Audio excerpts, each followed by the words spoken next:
Hi guys! Summer వస్తుంది కదా! కూల్‌గా తినాలని ఎవరికి అనిపించదు చెప్పండి? మా ఇంట్లో అయితే మేము మంత్‌లో ఒక 2, 3 టైమ్స్ అయినా ఫ్రూట్ కస్టర్డ్ చేసి పెడతాం. మా బన్నుకి చాలా అంటే చాలా ఇష్టం.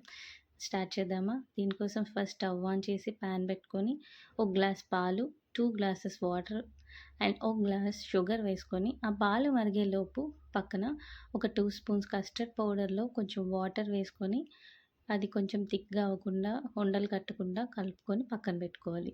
ఈలోపు పాలు మరుగుతున్న పాలల్లో నేను డ్రై ఫ్రూట్స్ కట్ చేసి పెట్టుకుంటా. మరుగుతున్నప్పుడే వేసుకుంటా లాస్ట్‌లో వేసే కంటే. ఎందుకంటే మా చిన్నోడు తింటాడు కాబట్టి. అది కొంచెం బాయిల్ అయితే బావుంటుందని. అండ్ యాలకుల పౌడర్ కూడా వేసుకొని ఈలోపు మిల్క్ బాయిల్ అవుతుంది కదా! ఈ మిల్క్ బాయిల్ అయిన తర్వాత ఇందాకల మనం 2 స్పూన్స్ కస్టర్డ్ పౌడర్ వాటర్ వేసుకున్నాం కదా! ఆ లిక్విడ్ ఇందులో వేస్తే ఈ మిల్క్ థిక్ కన్సిస్టెన్సీ వస్తుంది.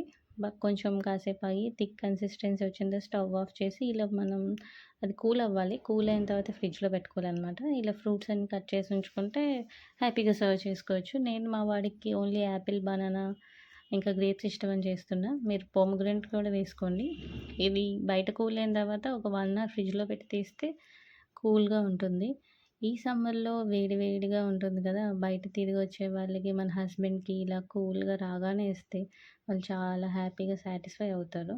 ఇలా ఫస్టే కప్‌లో అన్ని ఫ్రూట్స్ పీసెస్ వేసుకొని దానిపైన ఇందాక 1 అవర్ ఫ్రిడ్జ్‌లో పెట్టి తీసిన ఈ కూల్ కస్టర్డ్ మిక్స్ వేసుకుంటే చాలా బావుంటుంది. ట్రై చేయండి. ట్రై చేసి నాకు కామెంట్ చేయండి. Thank you. బై.